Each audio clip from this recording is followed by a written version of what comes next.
future security.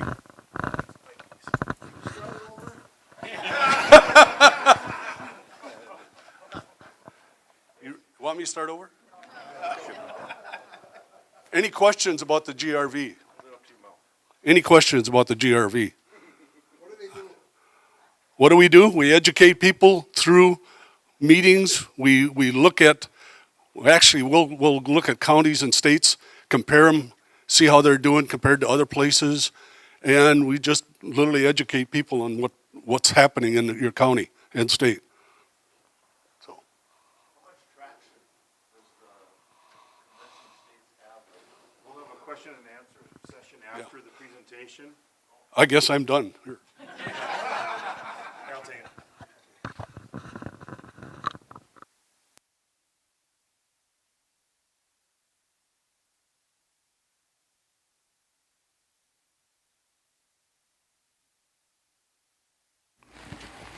All right, thank you, Joe. We're going to start with a word of prayer. I'd like to introduce Pastor Sue Davidson, who will lead that prayer. I have a quote by Charles Finney. Some of you know him. He was a pastor in the United States way back when.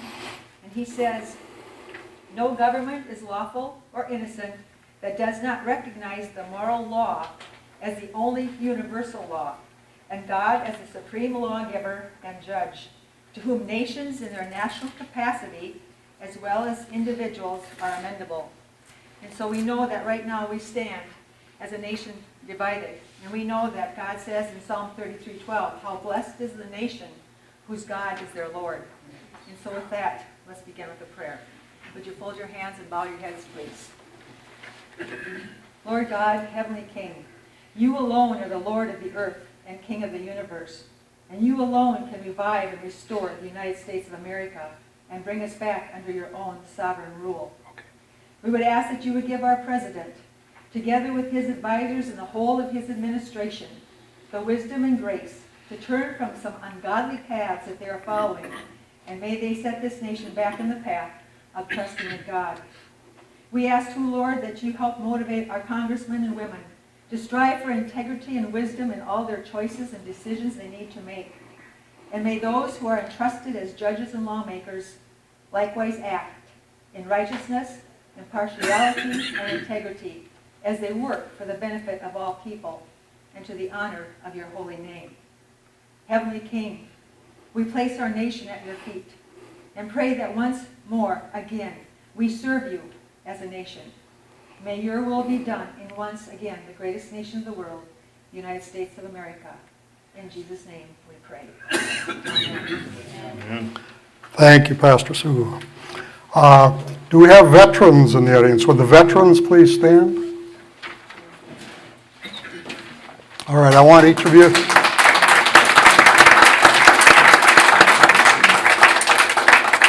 Okay, we're going to say the Pledge of Allegiance now, and I want you veterans to know that you are authorized to use the hand salute if you would like. So all rise, please.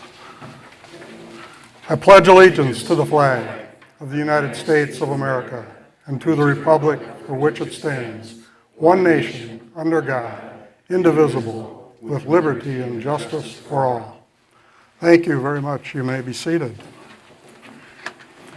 Well, welcome everybody. It's great to once again be in a room full of patriots and people who are really concerned about what's happening in our country and are willing to learn more and take action. We're at that point in time. There's no question that America is under attack and becomes more evident every day. So I congratulate the Grand Regional Voices for stepping up. There's groups all across the state and the nation that are coming together out of this tremendous fear of the kind of country we're going to leave for our kids and grandkids. So my name is Steve Davidson. I'm from Alexandria. My wife Sue led us in the prayer, and we've been volunteers for somewhere over 6 years for the Convention of States. I'm a Vietnam veteran. I swore the same oath that you veterans swore, And that doesn't expire until I do. And I hope all of you feel the same way. But the other thing is, what kind of an America are we passing on to our kids and grandkids? Every time I start to slack off in my efforts, I picture my 4 grandsons and go, hey, get it together, Steve, we got to do something. And I think all of you probably share those same feelings. And but there's a third reason, and that is that this Convention of States that was placed into Article 5 of the Constitution will work. It will work as more Americans become educated to it and form groups like this in every town and county across America. That's what will guarantee its success. So the goal today is to give you enough information, enough confidence, so that you can go talk to your neighbors, your friends, your family, and explain it well enough to get them involved. The best place to go is conventionofstates.com. It's unbelievable, the information that's on that website that you can refer to with any question that comes up. So that's what we're about today. And we do have connections to Grand Rapids. Our daughter and her family live here, and 2 of our grandsons.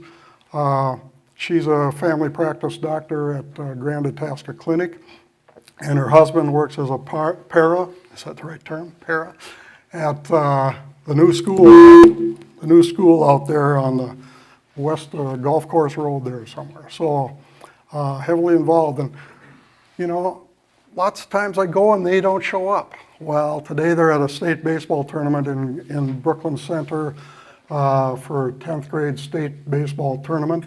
And last night, for those sports fans here, the Grand Rapids Thunderhawk 10-year-old traveling team, seeded number 22 in the state tournament, knocked off the number 3 seed, Lake Elmo. So they're on a roll, and they're ahead in the game right now, 10-6 in the 5th. So Grand Rapids is making a big statement in Brooklyn Center. But so, and I'd like to thank right up front here all the Minnesota COS team members that showed up. A long drive, most of them from the Twin Cities, early, got up before breakfast this morning to get here. So, yeah. And all the work they do all the time. They made how many calls, Jackie? 500 some telephone calls to people in the area to recruit folks to come. So, but Washington, D.C. is drunk on the power that they have stolen from the states. That's right. And the Constitution never gave the federal government to do anywhere close to the things that they're involved in today.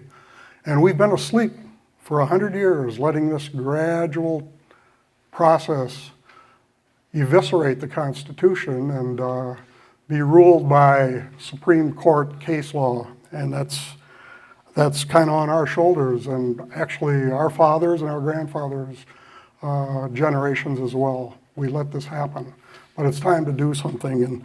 And the bottom line is that there needs to be a force from outside of Washington, D.C. to take charge, because they will never fix themselves. Can you imagine them putting term limits on themselves or forcing themselves to actually adhere to a budget? Not happening. So unless this force takes charge, and that's we the people just like us across the country, the federal government will continue to bankrupt the nation, steal more powers from the state, and destroy the liberty of the people. That's the path we're on, and you all, I think, know that. So I happened to read an article about Mark Levin's new book this morning. And to quote Mark Levin in that book, it's called American Marxism, by the way. He says, if you love individualism and freedom, if you love opportunity, capitalism, if you love this nation and you appreciate everything that's come before, the shoulders that we stand on, then it's time to step up. It's here and it's now, and they are devouring our society. So that looks like a great book. I've not read the whole book, but he has a way of putting stuff out there. So with all this going on, we are so fortunate in that the Founding Fathers actually accurately predicted that this time would come in America. They knew and they feared what would happen. So they gave us a solution. And it's found in Article 5 of the United States Constitution, the article that deals with amending the Constitution with properly written and clarifying, especially clarifying amendments that clarify things like the Commerce Clause and the General Welfare Clause, which the federal government has used to just run amok with everything in our country. Clarifying those back to the original intent of them, we can once again establish the proper balance of power, especially between the federal and state governments. And of course, we the people. So, you have a handout. I'd like to start by looking at the actual words in Article 5. They're very important, and it's important, they're at the top of your handout, by the way, on the front page. It's important to understand that the Founding Fathers unanimously passed these words, as they still read today. A unanimous vote of the Founding Fathers placed Article 5 in the Constitution. So why did they do that? Well, they feared the federal government would get too powerful.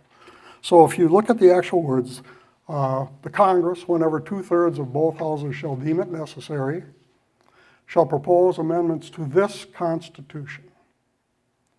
But late in the Constitutional Convention, with only a couple days to go in the convention, the founders realized, led by George Mason, that, hey, if only Congress can propose new amendments to the Constitution and they become abusive or tyrannical, the people will be left powerless. And so a second method that bypasses Congress, cuts them out of the picture altogether, and allows the state legislatures, with the help, with the strong influence of we the people, to have a convention to propose new amendments to the Constitution. So they put this second method in there, and it's the weapon that we can use, the tool that we can use. But anyway, so, or after the first clause, or upon the application of the state legislatures of 2/3 of the several states, shall call a convention for proposing amendments, which shall be valid for all intents and purposes as part of this Constitution, when ratified by 3/4 of the state legislatures or by conventions in 3/4 thereof. That's the language. And so I'd like to go back to what is this application, or how does this work? The process begins when 2/3 of the states, that's 34 states in today's world, pass a resolution, an application that forces Congress to name the time and place for a meeting. At that point, all 50 states select, instruct, and send delegates to this meeting. At this meeting, specifically worded proposed amendments are discussed and eventually voted on. And any that come through that process, that convention for proposing amendments process, then have to go back to the states where 3/4 of the states have to ratify them. So it's a tough bar to get over. But that's good because it guarantees that nothing will get through that process unless it is the will of the American people. So that's the application. But if you read a little, in the middle of your page on your handout are the actual words of the resolution supported by the Convention of States Project, which is our organization. Now more than 5 million strong across the country. Big. It's growing steadily. We have to get to the 34 states passing the resolution. And that's one of the critical things to understand about this. In order for anything to start, 34 states have to agree to the subject matter, which is spelled out in that resolution, impose fiscal constraints on the federal government, limit the power and jurisdiction of the federal government, and impose term limits on its officials and members of Congress. That three-part subject matter, 34 states have to agree to that subject matter and pass a resolution. Both houses in each state have to pass the resolution before anything even starts. But at that point, that's where Congress is forced to declare.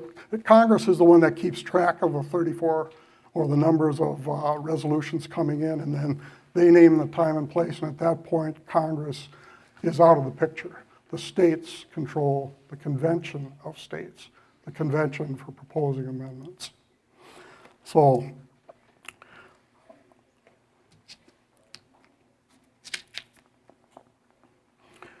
remember the two critical things to understand about the resolution. One, it has to read the same from all 34 states. Otherwise, Congress can say, oh, this one doesn't count, this one doesn't count. They all have to contain that three-part subject matter, okay? And the second thing is this defines what can be discussed at the convention for proposing amendments. Any specifically worded proposed amendments have to fall under that three-part umbrella topic. In other words, someone who wanted to repeal the Second Amendment could stand up at that meeting and say, I think we should repeal the Second Amendment. Boom, gavel down, you're out of order, because he's speaking outside the defined, declared subject matter for the convention. Okay. So, any questions on the application, what that means, that resolution? Has to be agreed to by 34 states, and it controls what can be discussed at the meeting. Okay. Now, I'd like to look at a couple other things in the language of Article 5, and this, I address this because there's opposition out there spreading all kinds of wild stories about this process being dangerous, could run away, evil forces could somehow take it over and, dissolve the Supreme Court or whatever. It's fantastical. But I want to point out three things in the actual language passed unanimously by the Founding Fathers. The first thing is in two places, and you can find them in the language, it talks about proposed amendments to this Constitution. This Constitution. Not a different Constitution, not a new Constitution. It only applies proposed amendments to this Constitution. That makes it crystal clear that the founders had no intent of giving authority to rewrite the Constitution, like the opposition likes to claim. Okay.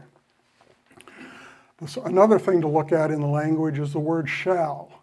The word shall has legal consequences. It's used in billions, probably, of legal documents. It has one meaning, mandatory. I bring this up because the opposition likes to say, well, what if Congress refuses to call the convention? Well, the word shall makes it mandatory. They have no choice. Once that 34 state passes the resolution, the application, they are forced to name the time and place for the meeting.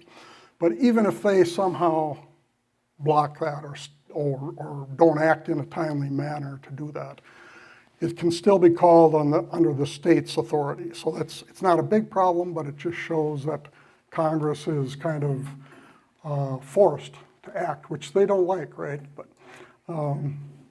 there's a quote on the back of your page from Alexander Hamilton that clarifies that even better. He said, Congress will have no choice in the matter. They will, they must, they shall call the convention. So then the third thing, and this is pretty interesting, look at the language, and what do the Founding Fathers call this convention? Anybody? Convention of States. Well, not exactly. It is a convention of states, but what are the actual words in Article 5? In the second. Convention for proposing amendments. Exactly right, Skip.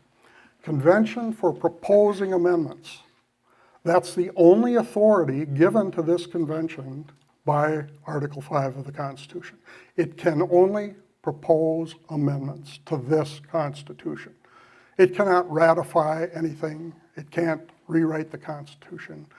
It can only propose amendments, just like Congress can in the first clause. And that's exactly why the founders put it in there. They knew Congress would never propose some of the amendments we'd like to see done. So they had to give the state legislatures the ability to propose amendments. That's all this is. The simpler way to look at this is there really is only one way to create a new amendment to the Constitution. And that is if 3/4 of the states, 38 states, ratify a proposed amendment. Everything else we're talking about here is where does the proposed amendment come from? One of only two places, Congress in the first clause, a convention of states or a convention for proposing amendments is the only other place. So have I confused anybody yet on all this? Do I look confused, Andy? No. Okay. You're really good at looking like you know what you're talking about. Okay, thanks. Thanks. I love the support. It's great, great. So those are the things to keep in mind from the actual words in Article 5 itself. Crystal clear, the intent of the Founding Fathers. And that's the other thing to remember is the whole purpose of this second clause is to bypass Congress and the federal government, keep them out of the process, so that we, the people working through our state legislators, can propose amendments to the Constitution. Now, it's interesting, people say, oh, this is gonna tie it up in court, this is gonna, it's gonna be run sideways and all kinds of problems will develop. So I wanna talk about the firm foundation that we are on here, whether it goes to some court cases or not. But first of all, we've already talked ad nauseum maybe about the actual words in Article 5 itself and the importance of each word in that. We've talked about the intent of the Founding Fathers, which is crystal clear, and they make it clear in all their writings. But thirdly, and this is never mentioned by the opposition, the question, did the founders just kind of dream this process up and throw it in there kind of haphazardly? No, not at all. The brilliance of the Founding Fathers would never, they would never act in that way. There were more than 30 states and colonies conventions in the years leading up to the Constitutional Convention of 1787. Many of the Founding Fathers had been participants in these state-run conventions, and they knew exactly how they ran, they knew the rules, they knew everything about them. There were 11 of them just between the signing of the Declaration of Independence in 1776 and the 1787 Constitutional Convention. 11 of these conventions. So the Founding Fathers knew exactly what they were and what their purpose was. And that explains why they don't go into more detail in Article 5 itself. But they were fully aware, and these states' conventions served as the model for what they intended to put in Article 5. So they knew exactly about what that was. And these conventions had three principles that happened in every one of them, actually all the 30-some. One is that they were controlled by the states, no one else, the states.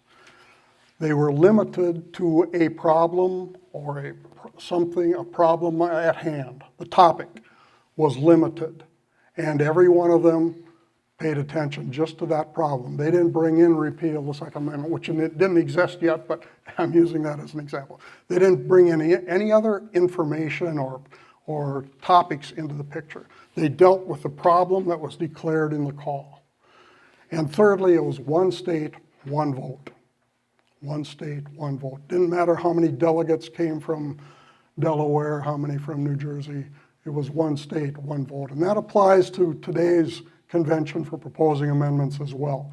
Doesn't matter if Idaho sends 4 delegates and New Hampshire sends 8, we send 12 or Minnesota, whatever, doesn't matter.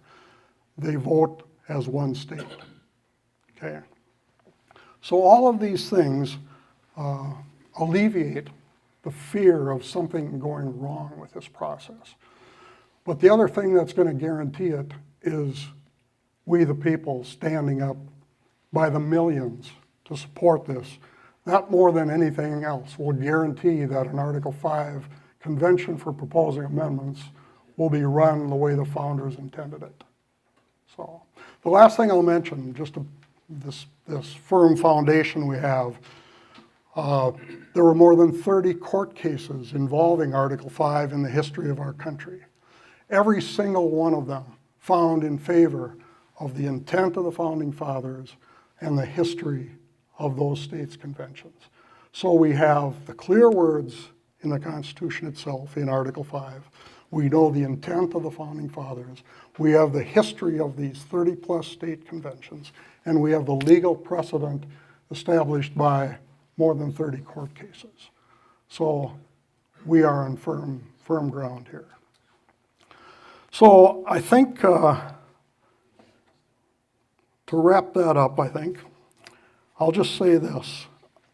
When you hear an opponent to it talk about, oh, dangerous, runaway, I'd suggest that you, if you don't know it from what I've just said, go to the website, conventionofstates.com, and study there. If you click on resources and then answers to objections, you'll find all kinds of great experts' responses to opposition arguments. And these come from some of the top law professors and people in the country. Is that thing hooked up so I could use it? Should be able to go. Okay. Bear with me for 1 second. I want to show you one last thing, and then we're going to invite.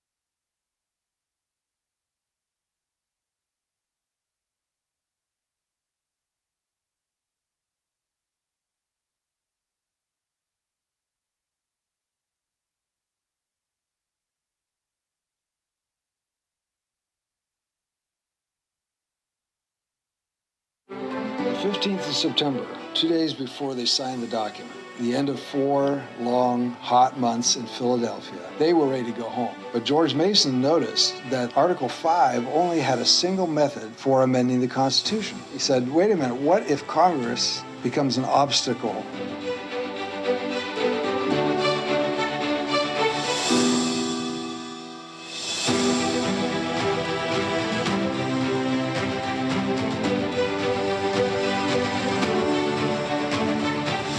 Given to us by George Mason, who said, look at guys, someday this government's going to abuse its power, and there won't be anything for you ever to ratify if it's counting on Congress to reduce the power of the federal government. So we need to give the states the ability to reduce the power of the federal government.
Does this look all right to you?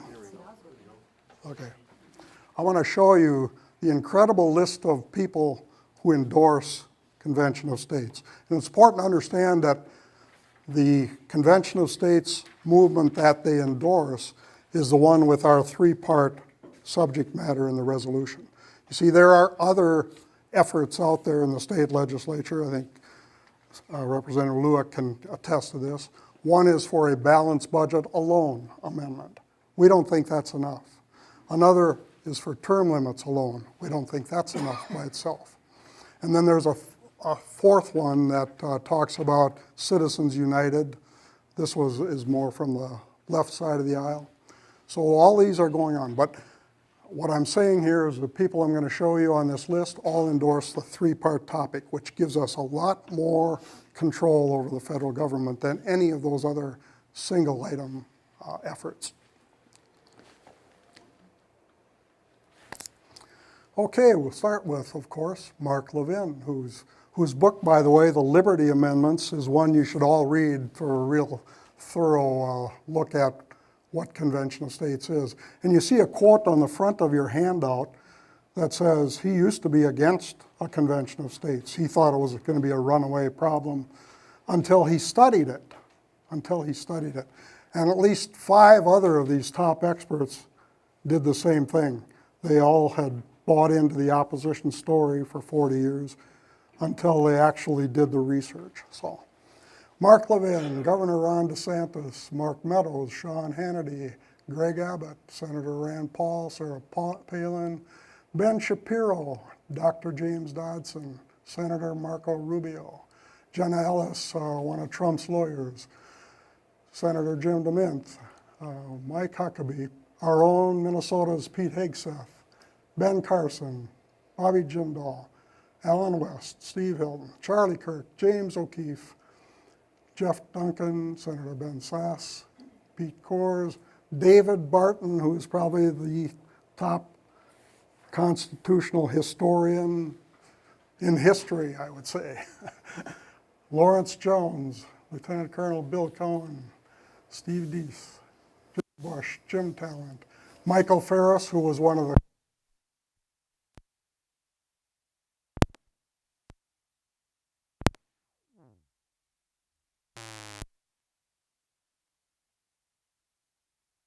protester in his youth, but did a 180 and became one.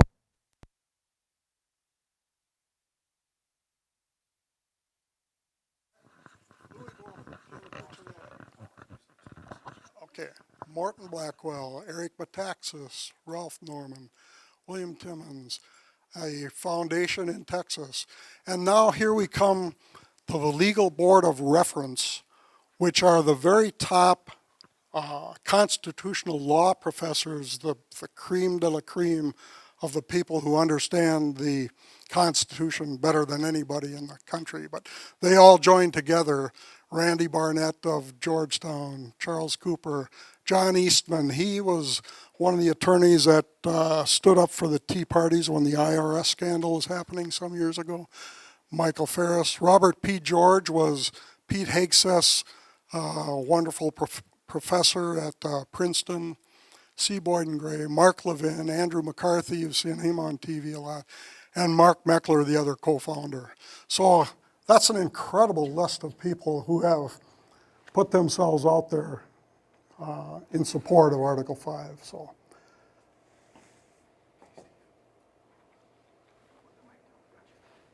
okay, keep giving me instructions, Andy. I'll try and follow. Can I stand up now, or do I have to stay seated? Not for me. Sorry. So I think I'll conclude my part with, if I can find it here.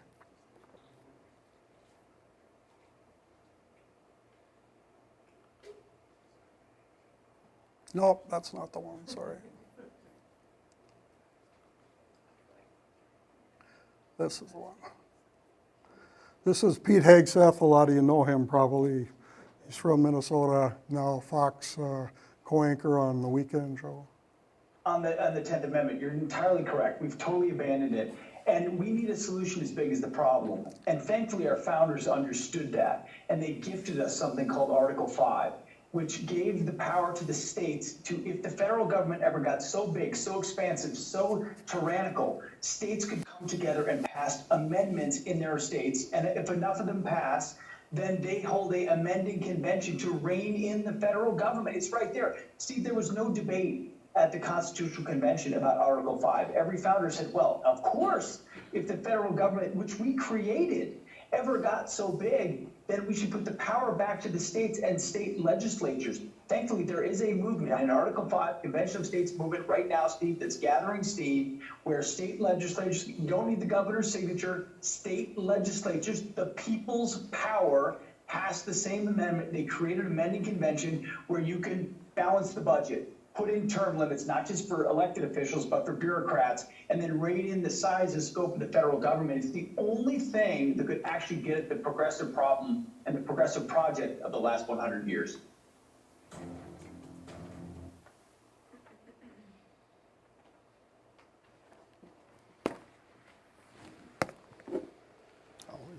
I won't touch any buttons. All right. Well, with that, I think I've covered what I wanted to talk about. Do I need this yet? Or? You're good, thanks. So I'd like to invite, one of the great things is that we're building more and more support in the Minnesota legislature. And I'd like to introduce Representative Dale Lueck from Aiken. And he, by the way, is the author of the resolution in the Minnesota House. It's been introduced into both the House and the Senate in Minnesota, so this next session we hope to get it to committee and get some decisions made. And so I'm going to turn it over to Representative Lueck. Well, thank you much, and thank you all for showing up. This is great. As he indicated, I'm carrying the bill, or actually it's a resolution, and there's quite a difference between a resolution and a bill.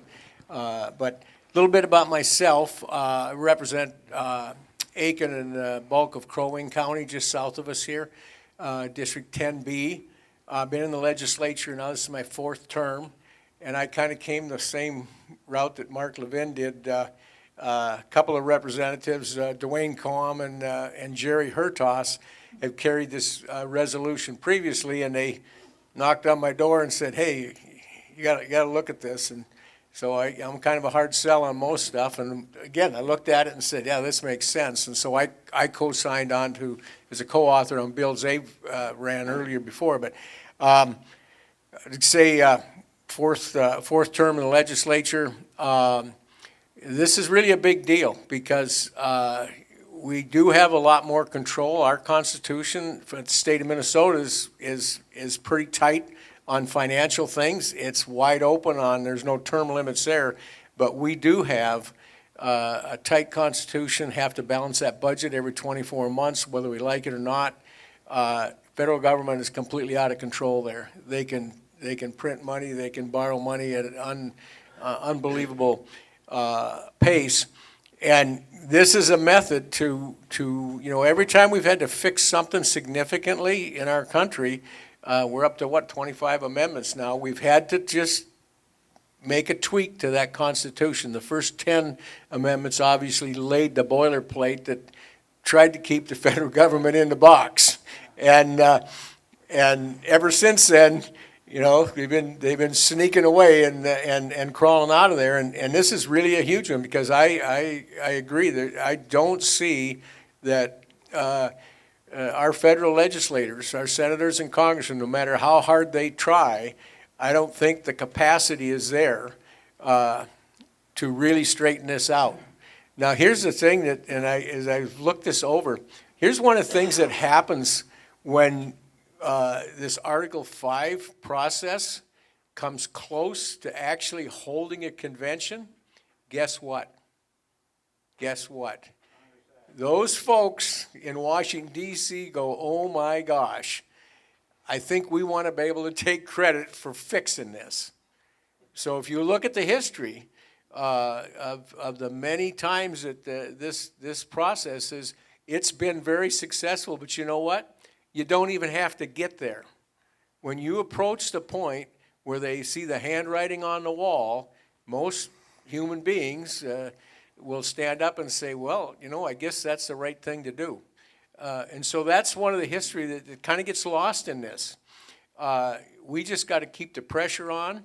We get to 34, and get to 33, and somebody, I suspect that Congress will be going, hey, let me see that piece of paper. Let me see those words, because we're going to propose a constitutional amendment that's going to fix this. So just a little bit about how it works at the state level. As it was said, the governor has no, he didn't veto or approve anything. Both houses of the state legislature, Senate and the House, have to pass a resolution. It needs to be basically the same resolution. Once that passed, then that state goes on record as calling for a convention of the states, and we're up to 15 now, and there's a whole bunch that are got legislation introduced, like Minnesota. So we're making progress. It looks like about one or two every year or two. I mean, this is a slow process, but it's going in the right direction. So, and it's really short. I mean, it's if you want, you look it up. You go up to the state websites. House File 2140. It's like 30 lines, and it's a simple resolution. There's a companion in the Senate, worded exactly the same way, both with co-authors from both sides. So here's the thing that you folks can do that's really important, because I need all the help I can get, as well as Senator Matthews over in the Senate, is contact your legislature. Now, I know, and I think Representative Igo, he's a supporter. I know, in fact, I believe Senator Icahn, who represents this area, he's a co-author with Senator Matthews. But there's where the pressure point is. You know, get a hold of them, email. You know, if they're going to be somewhere where you get a chance to talk to them, send them a letter, phone call. Let them know that you support this. Because that, I mean, it's not as ugly as trying to call somebody in Washington, D.C. We try to answer the phone there and respond to those emails. But that's how this has to work, is we've got to get, there's 201 legislators in Minnesota's legislature, 67 senators, and the 134 representatives. So we've got to get a majority in each body to pass this resolution. And so you understand how important this is. This resolution, I introduced this quite a while ago.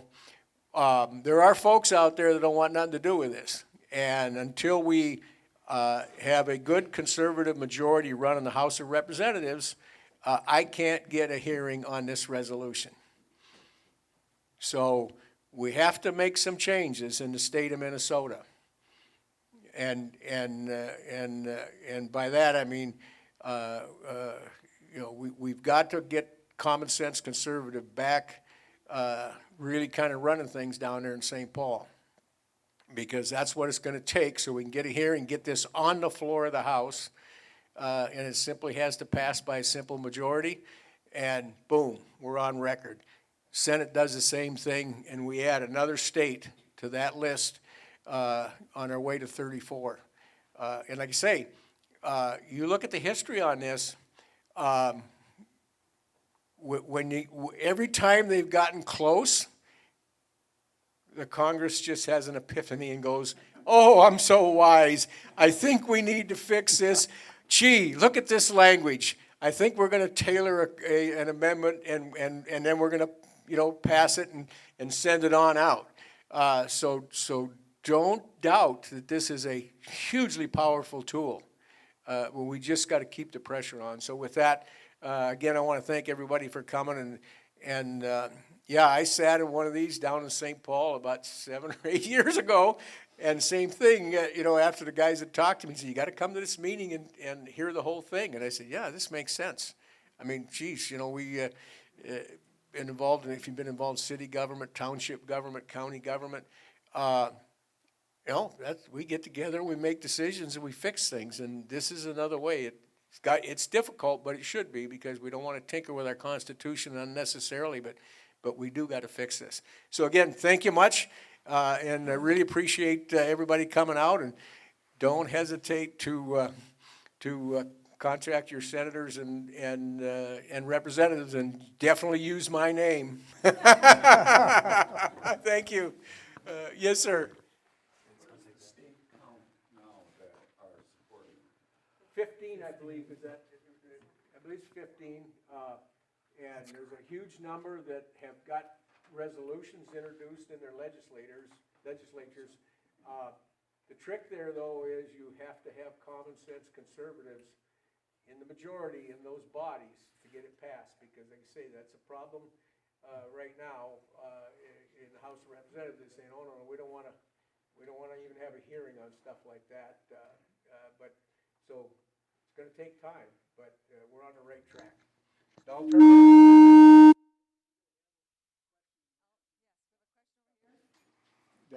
Once you get a state on record,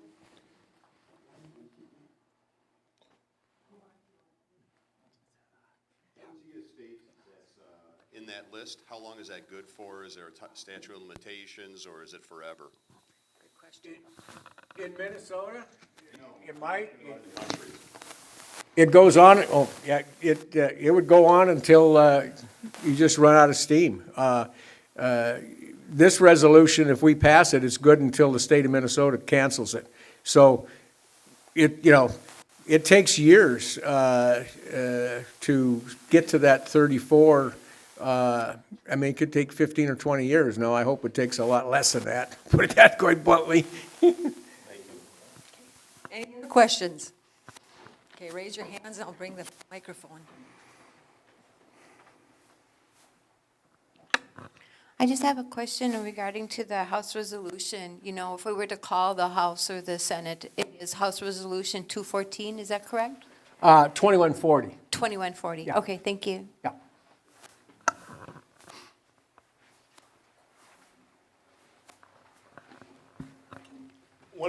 If this comes to pass, what is the process for electing the delegates? It kind of depends on who's in control, and where does this selection process come from, and how does it work? Okay, remember that it is a convention of states.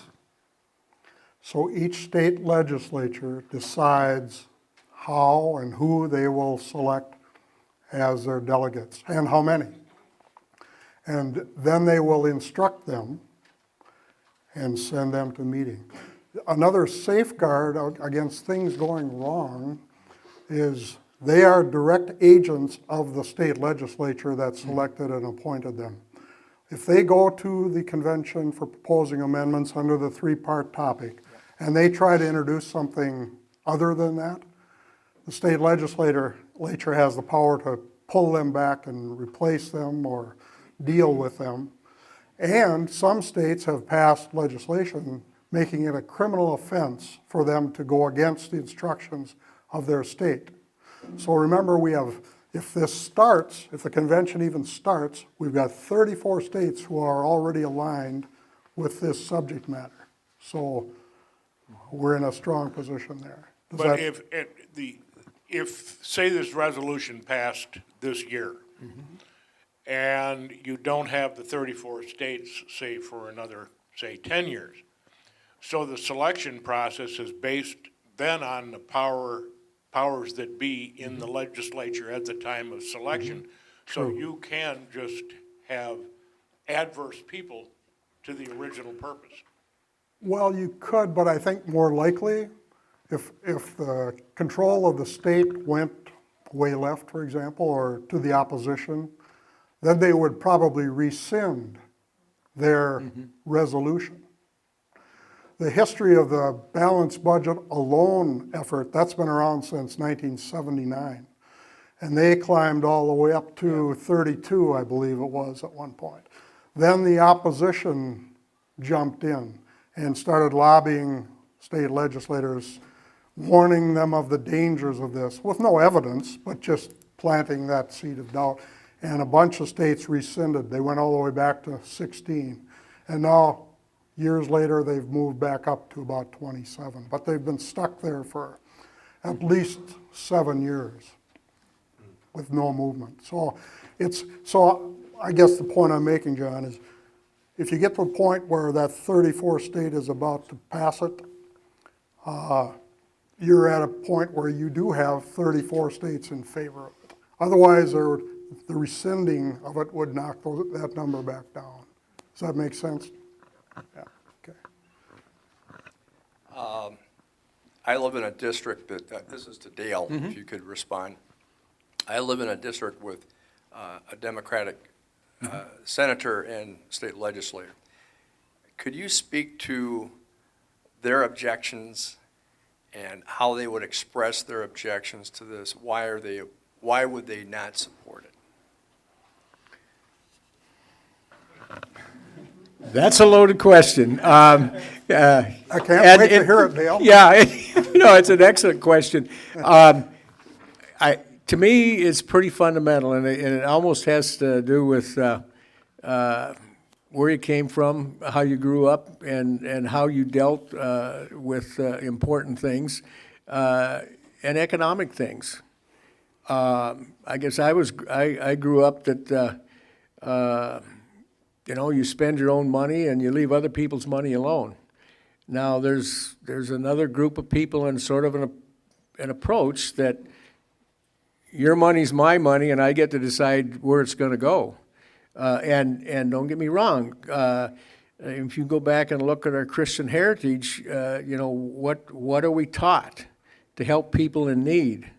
But there's right and wrong ways to do that, and so I look at some of the liberal approaches to, we've got to give you this because that's going to help you, as opposed to help somebody become independent, and that's just a fundamental, almost moral difference in that separates what I call common sense, conservative, Christian-based values, and a much more, oh no, you don't understand. Government is here to make sure that everybody succeeds at all cost. But when you approach that way, you've got to tear somebody else down. You've got to take from other people. If you're going to do, the word equity is very popular right now in our state and across the nation. If it's going to be equitable, it means everybody in the room has got either an income or retirement. Well, let's make it equitable. We're just going to throw it all in one pot, and we're going to divide it by the number of the people in the room, and guess what? Your checkbook is going to show it next week. So if you were one on the high side, yours is going down. If you had a lower retirement, yours is going up. Makes no difference what you did, what you sacrificed, how you put forward thought and blood, sweat, and tears to protect you and your family. This is what you call forced sharing, and that is the way some people think, and bless their heart, that's certainly their prerogative, but that's what you're up against. And the business of potentially wrecking our country financially in particular, in the interest of equity, everybody's going to get something no matter what, is a pretty dangerous approach to things. I mean, we have the capacity, and Minnesota is good at it. I mean, if you've worked at the county level, as I did as a county commissioner, nobody enjoys being on government assistance. No, I mean, I can just tell you that dealing with the people at the local level that have to ask for government assistance, that's not a fun thing. But we have the capacity to do that, and we have the capacity to do that right. But if we overdo it and we start just tipping the scales like, we're going to decide when you need it and we're going to decide what you don't need, that's a dangerous place to go. I mean, and so it gets to be pretty deep and pretty philosophical as to what you see the role of government should be. Should the government be out there mowing your lawn, getting the mail for you, paying your light bill, paying your rent, going to the grocery store for you. Well, I'll tell you what, if you're in a wheelchair, you're disabled, you're blind, yes, we can do things like that for you. But if you're not, I think the Lord gave you the capacity to go out there and not just do for yourself, but to do for others and then help others. But that's the role, I think, of us as human beings. And we got to be really careful. And that's the fundamental difference between how people view government. Should the government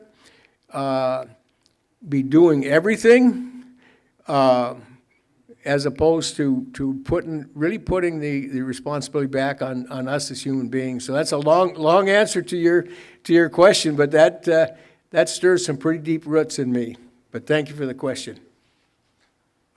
Are you seeing, I'm sorry, are you seeing a groundswell? Are you gaining traction? Are you seeing numbers of people becoming involved going up, or are we stagnant? Where are we at with that?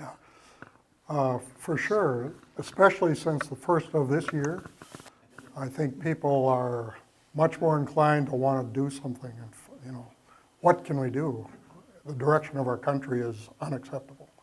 And so we had a town hall like this in Clear Lake about a month and a half ago now, probably. 348 people plus 5 state legislators, all speaking in support quite eloquently, I might say. I was even surprised at the knowledge level of these guys. They actually do a good job, man. But Thank you. it was a shock. No, not really. No, they were motivated by the cause. And that's the thing. The more we get people out, the more the state legislators recognize the power that the people have. And that's what it's all about. And so, yes, simple answer to your question. It's growing. And nationwide, we went over the 5 million mark in terms of people who have gone on the website and indicated their support or signed the petition. What else? Is there more information out there, Jackie? Well, I can tell you that a little over 2 months ago, the Minnesota State team was sitting at 13 district captains. Representative Lueck said there's 134 House districts. We need one in every district. Yep. Today, we have 51, and some that are still in the process of being vetted. So that's the sense of urgency in just a little over 2 months. People are desperate to find a place to land, and this is where we have the hope, because it's not enough just to join an organization and talk about how bad things are. If there's no action to be taken, then what good does it? It might be good to help you find your voice, but it's all about taking action, and that's what we do. We teach people what citizen activism is, and they really are grateful to learn it. So there you go. I've got a comment more so than a question. The comment is, we talked about approaching our legislators and giving them information about the Convention of States if we can, and seeing if they can support the Convention of States once they get knowledge. But I think another thing that we can do, like the gentleman over here referred to, that he has a Democratic senator, Democratic House rep. Well, what do you do with those people? Some of them you're not going to change their minds.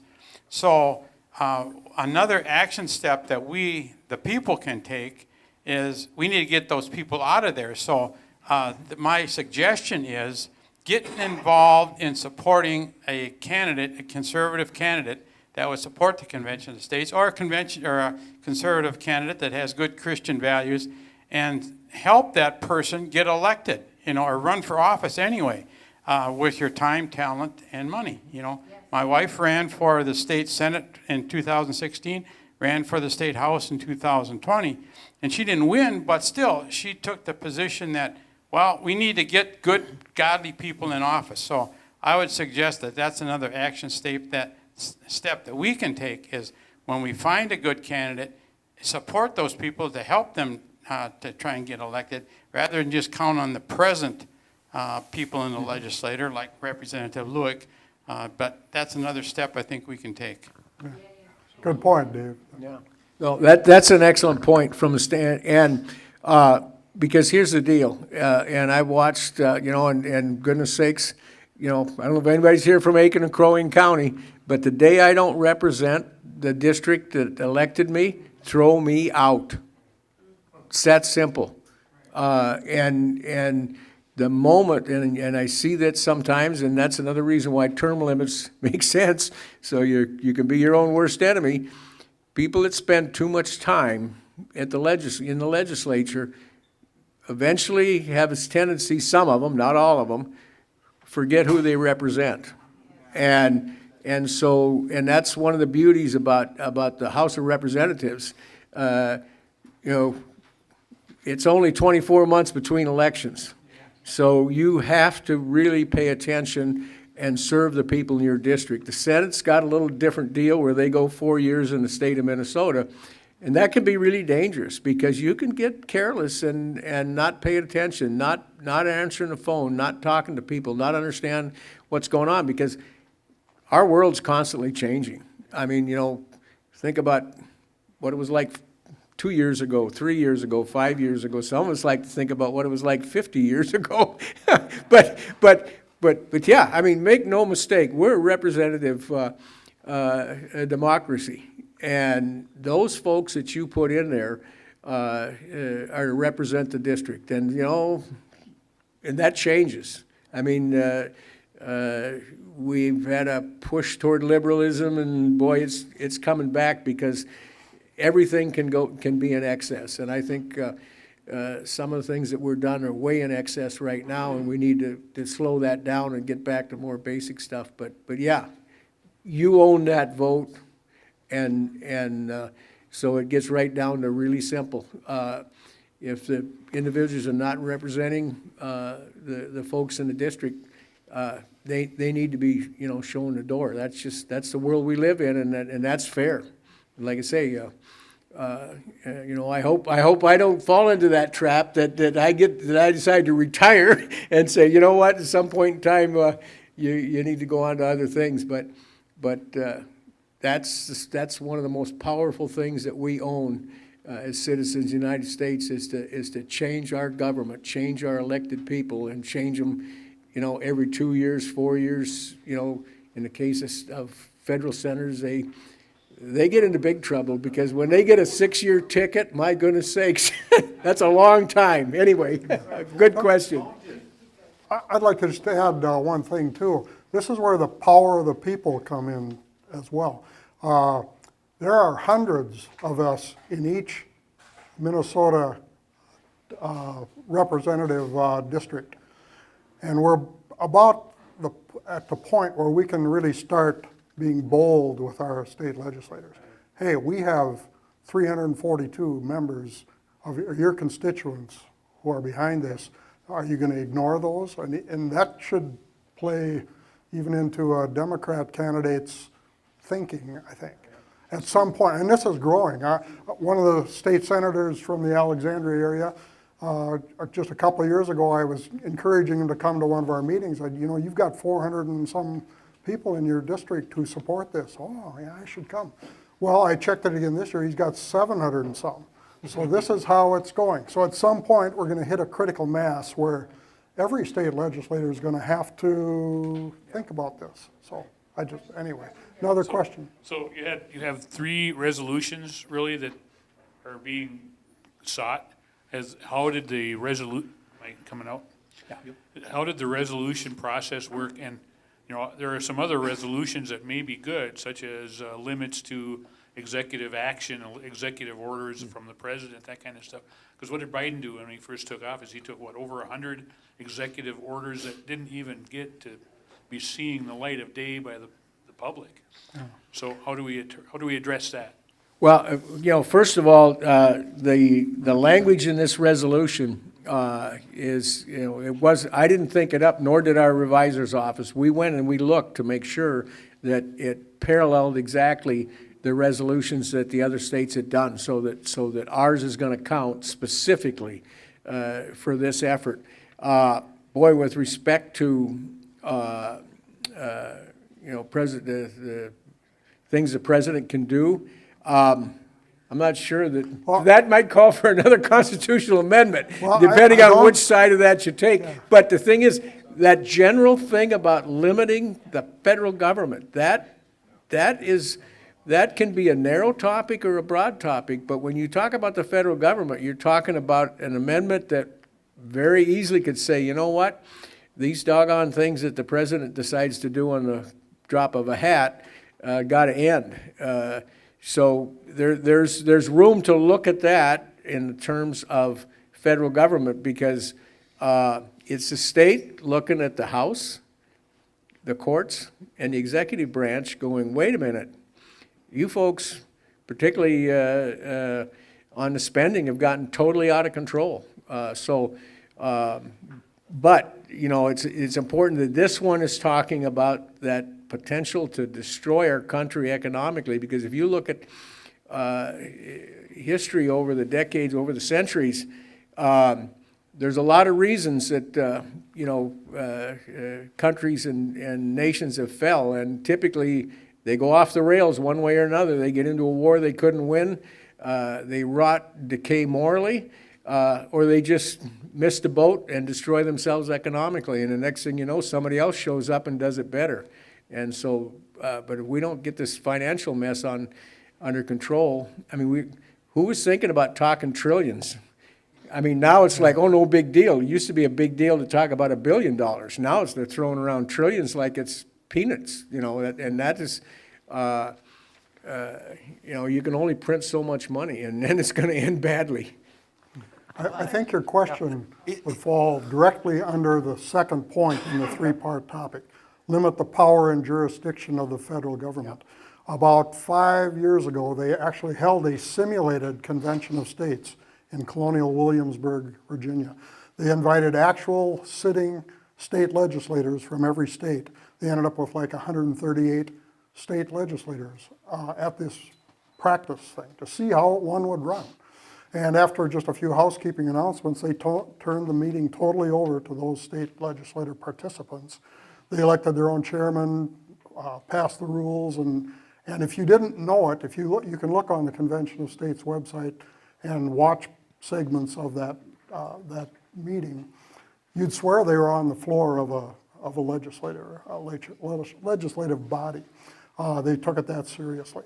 But under Part 2, one of my favorite proposed amendments that came out of this simulation, not saying it would actually be in a live one, but it could be, was the proposed amendment that by a 3/5 vote of the states, they could reject any Supreme Court decision, any legislative action, any executive order of the president, any regulation coming out of an unelected bureaucrat's agency. Think of the power of that. Yeah, exactly. Now that would bring the power back to the states in a big way, big way. So I think it would definitely fall under that number 2. Education. Education. Why are we sending our money to Washington, D.C., only have to beg to get it back from the U.S. Department of Education, which has no role, has no authorization to even exist at the federal level. So, okay. Now I'm going to I'll sound back like a off now. conspiracy theorist, but we had an election, and I'm wondering if my vote counts, because we have mail-in ballots that had no creases in them. We had voting machines that were skewed. It's a sorry state when you have to question whether or not the state that you live in is actually counting the votes properly. And the What are we going to do about FBI that? and the FBI and DOJ don't even bother to look at it. Exactly. That's too much power in Washington, D.C. Exactly. So let's start whittling some of that out of there. But if you elect, I mean, if I want to elect you to be my representative, and the person that you're running for happens to be a liberal who's in George Soros's pocket, the voting machine in Minnesota that's electing you might be screwed up. Yeah, we got a few problems. I don't know, do you have Well, any? here it's really simple. You know who Steve Simon is? Yeah. Do you know who Steve Simon is? He's the Secretary of State. He is supposed to be overseeing and controlling and making sure your vote and every vote counts. And he's up for election in less than 2 years. And so help me, if we put him back in, shame on us. Because he was the one under the government, under the governor's emergency powers that started tinkering with a absentee ballot system that worked. So it's really simple. That guy's got to go. We're going to take 2 more questions here, and then we'll wrap it up. You talked about each legislator has X amount of convention of state people in their district. Can we get a list of the number of people and routinely get an update? No, just a pure numbers, not names, just a number. Did she say no? Just a number. I said yes. So that we can go to our legislators and say, hey, you got 289 people here, and then 6 months later, you got 500. These people care. Yeah. And if we could just get numbers, I think it would be a good tool for us to talk to the legislators. If you want to send me an email, I will try and.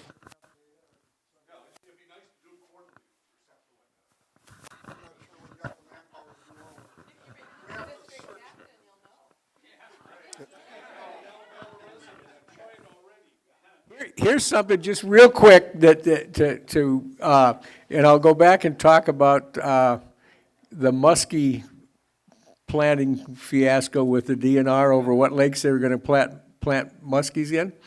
I said, geez, I don't have a dog in this fight. I don't eat muskies. You can't take one unless it's 4 foot long. And anyway, I am not kidding you. The groups on both sides turned on the electorate to the point where I had to create a special directory on my computer where I put all the muskie emails. I got them from New Zealand, England, Russia, Japan, and it was 50-50.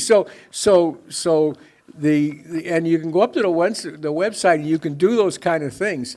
We really do read those emails, and it's best if you don't send identical ones.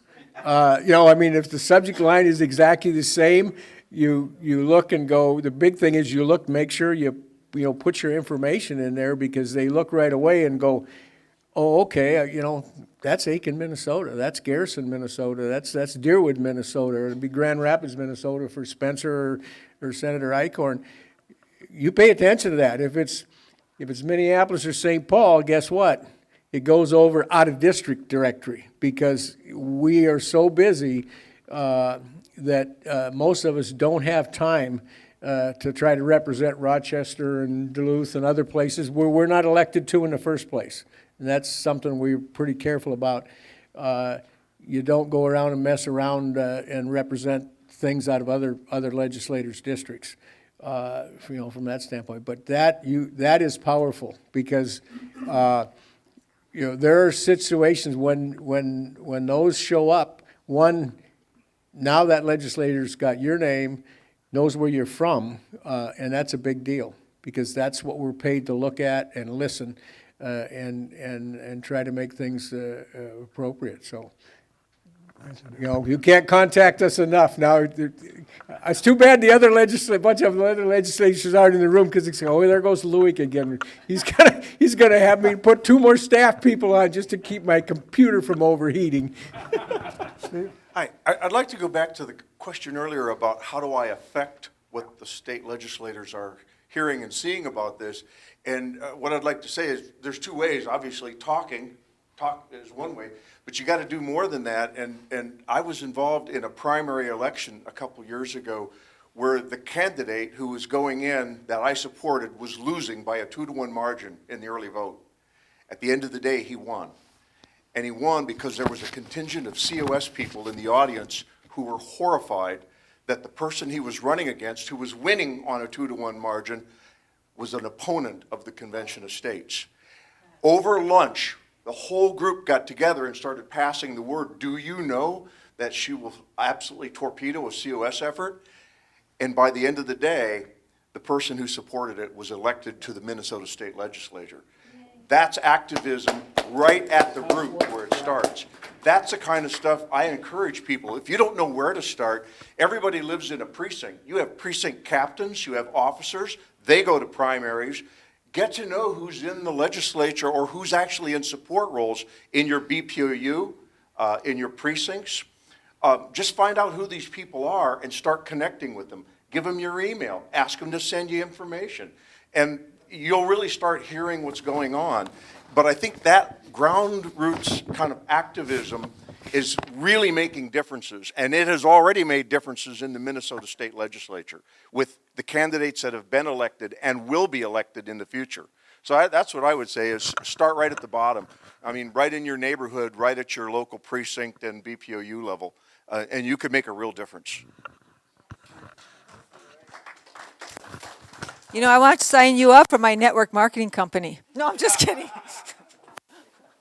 Okay. One more. Last question. Thank you, Representative from Aiken, right? Thank you for being here today. My question is, we have Representative Igo and Senator Eichhorn. I'd like to know, were they overcommitted today and not able to be here? Senator Eichhorn is a co-sponsor of the resolution in the Minnesota Senate. He's fully on board, and I'm not sure why he wasn't able to be here this morning, but he has come to some of these other meetings. He was in Bemidji, and I believe he was in Detroit Lakes at one, and spoke very strongly in support. So he is in support. I have not met Representative Igo yet. Representative Igo had replied to my invitation, saying that he was obligated today, but that he'd like to come. I responded and said, would you like to make a statement? So he did. I printed it out and left it on my kitchen counter. So we're all invited to her house. So what I want you to know is he said, I am in support of Convention of States. I wish I could be there. I can't. If you have other events in your area, let me know. I will try to make them. So that's your Representative Igo. I felt sure they probably were. Yeah. Yep. Yeah, you betcha. So. Okay. I think at this point I'll introduce Jackie Burns. Jackie is the state director for Minnesota, and she holds it all together for the volunteers and supporters and those who work the process. So, and I she'll can't wrap it up believe for us. I have a hair hanging from my mouth. I can't believe how many people have nothing better to do on a Saturday. It's so impressive. Thank you for taking the time out to learn about this really most important initiative that we're advancing here in Minnesota. Honestly, it's really hard work. And if it was easy, everybody'd be doing it. So on that level, I'm really grateful because I can just only imagine what some of the whacked out people would do. I do want to say that it's really great to be able to spend time with passionate patriots. And for a lot of us, we ended up sort of wandering around in the desert, feeling small, inconsequential, like our voices don't matter. And so for some of us, I'm talking about me especially, I had to be taught. I had to learn to find my voice and then where to use it. And so this is where I've learned to use it. So I want to talk to you just briefly about Minnesota needs. And so we've done really well at growing the infrastructure to assist our Minnesota legislators. We need to make sure that we have contact with them, and it's a numbers game in politics. Would you agree, Mr. Representative? When you begin to hear from enough of your constituents, they become teachable. You don't have to have this big, long dissertation of an email. Just, hey, I support Convention of States. You know, the left responses, because I get copied on those, to the petitions, what they say is, I would not be in favor of that. We're going to open Pandora's box. So, you know, it's sort of like they have the Democrats have this already written up email that they all just pull out of a file, and that's what it is. But what that tells me is they just need to be educated. You know, there is a Democrat representative that does support Convention of States, because we sent out a survey when he ran last midterms, and he said he would support us, and he does. Are you aware of Representative Paul Marquardt? Oh, yeah, in fact, I know him quite well. He's from up in the northwest part of Right. the state, and he's our current tax chair, and occasionally he's forced to do things he doesn't like because he's surrounded by Absolutely. folks that are a lot more Absolutely. liberal. Yeah. Absolutely. So that's how it's done. That's an example of a really common sense guy that is trying to represent his part of Minnesota, and he's up there in the, almost straight west of us over on the North Dakota border, and I like to say that rural Minnesota's, we didn't lose our common sense. So the point in bringing this up is, don't automatically assume that it's hopeless case. And so one of the things that we really strive for as an organization is to turn everything over to God, that it's in His hands. We're just the meat suits that show up and do the work. We plant the seeds about our events. We tell people about it. And what happens from here is it's in His hands. So when you leave here today, you might have that little nudging like, oh, I better do something. Oh, I don't want to. And just know that that's what happens. So if you want to take some action, learn what citizen activism looks like, how that might fit into whatever your skills, ability, and talent are, contact me. I'll help you. We've got a spot especially for you. I need to just say one little thing, and I have a video. Do we have time for that video, Rick? Were you able to cue Tom Coburn? I can't play it, but. Oh, okay. Needed it queued up on that. Oh, well, so it's a Tom Coburn video, and do you have it, Steve? Okay, so while he's doing that, is there anybody here that hasn't yet signed the petition? Raise your hand. And if you're not sure if you have signed it, sign it anyway, and I'll double check it before I put it into the system. So the petition is the start of it. It goes to your Minnesota senator and your Minnesota House rep to support our initiatives. And then after that, if you go to our website, on the very main page, the center tab says Take Action. Scroll down and take a look at the different roles that there are available. And so we've grown a lot here in Minnesota, and we've grown a lot here in Minnesota, and so it's exampled by the size of our room and people that are just really, really engaged. So I'm hoping that, if nothing else, you would go to our cosuniversity.com, cosuniversity.com. What you're going to find there are some short little 10 to 15 minute tutorials that will help to increase your understanding of Convention of States and your ability to spread the word. That's what we need to do. So I'm going to ask you to please get involved, ask you to take action, and I don't care if it's in with your city council, your school board. Sweet Jesus, we sure need that. Whatever it is, that's citizen activism. It doesn't have to be with Convention of States, although I would love that. But do something. And really, I was angry all the time until I started doing this work, and I take that energy that I feel and I put it into doing this. It helps a lot, because otherwise I go mad in a heartbeat. Is this the one? Yes.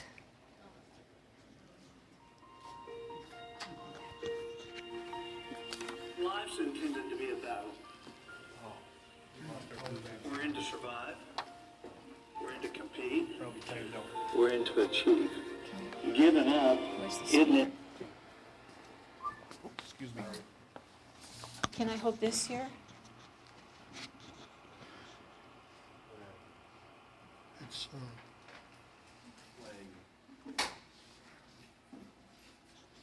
So if you go to YouTube, The Legacy of Dr. Tom Coburn, I don't know how many of you know who he is. He served in the U.S. House of Representatives and then in the U.S. Senate, and he term limited himself to come to work for a convention of states. He's from Oklahoma and passed this last year. Life's intended to be a battle. We're in to survive. We're in to compete. We're in to achieve. Giving up isn't in my nature. And it isn't in our nature. It isn't in our country's nature. It isn't in our children's nature. It isn't in ours, and it wasn't for sure in our parents. So, what are our options? I'm in this to the end. Whenever that is.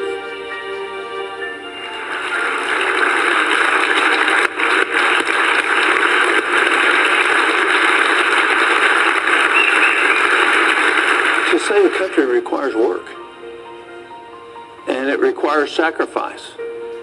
So it requires us to do things beyond what we would normally do. Americans are willing to sacrifice for a great cause. A great cause is our grandchildren. A great cause is liberty. A great cause is freedom. A great cause is working for the betterment of our society. And we do that best when we do that together as citizens. I don't care what the political class thinks, but it is unconscionable to me that when we spend their money, that we're wasting 15 to 20% of it all the time. And America doesn't trust you anymore. That's the truth. Because they don't see the actions coming out of Congress that should be coming out. And that's not one party, that's both. I spent 10 years up here in the Senate and left early because I don't see a solution in the U.S. Senate and the U.S. Congress to fix what's wrong with our country. And if you look at history, all republics eventually fail over the same thing. I've been there, I've seen it, it stinks. It's about them, it's not about us. And so I left looking for another method with which we can cheat history. And our founders gave us this wonderful tool with which to treat the real disease. And it's called Article 5. The only thing that's going to fix our country is a convention of states where we rebalance the relationship between the three branches of the federal government and rebalance the relationship between the states and the federal government, where we limit their terms, we force the government to balance its books. That means we have to sacrifice. That means I'm on the road 200 days a year. But our country's worth it. Our kids are worth it. Our children are worth it. And our grandchildren are worth it. Come help us restore what is rightfully ours in this country today. Thank you, and God bless you.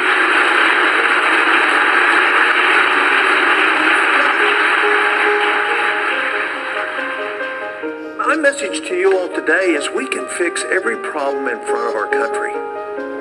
But you have to do it. Because Washington will never do it. You're the leaders.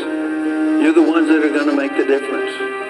You're the ones that are going to enthuse. You're going to activate. You're going to motivate. You're going to mentor.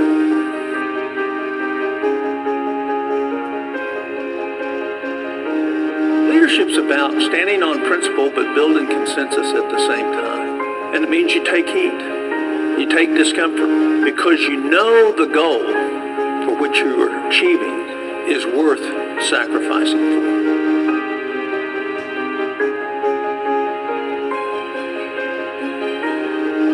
So the question for me is, the rest of my life, will I work to secure the future for the next generation? And do that by promoting a convention of states that will restore the fundamental freedoms that secure our liberty, that secure our future, and secure the next two generations. So it's my great honor and privilege to bring up my very close friend, Tom Coburn, to work in the lifetime achievement.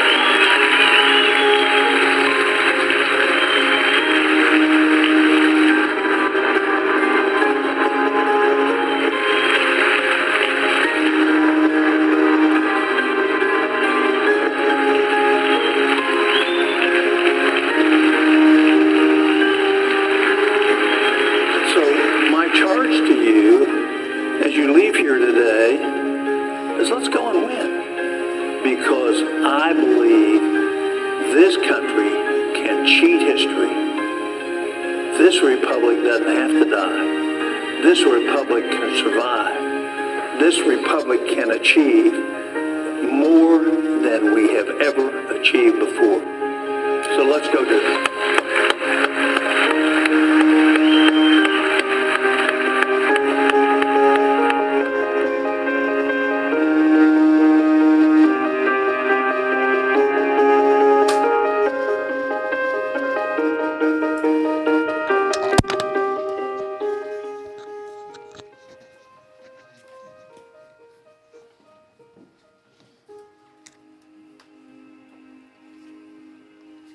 So that's everything I have to say to you guys, and the rest is up to you. Thank you so much for your participation today. I want to thank Joe and your organization for opening your facility up to us. Thank you so very much. And to my team members, thank you so much for making the sacrifice to be here today. Just extraordinary people. We sure hope to. All right, God bless you all.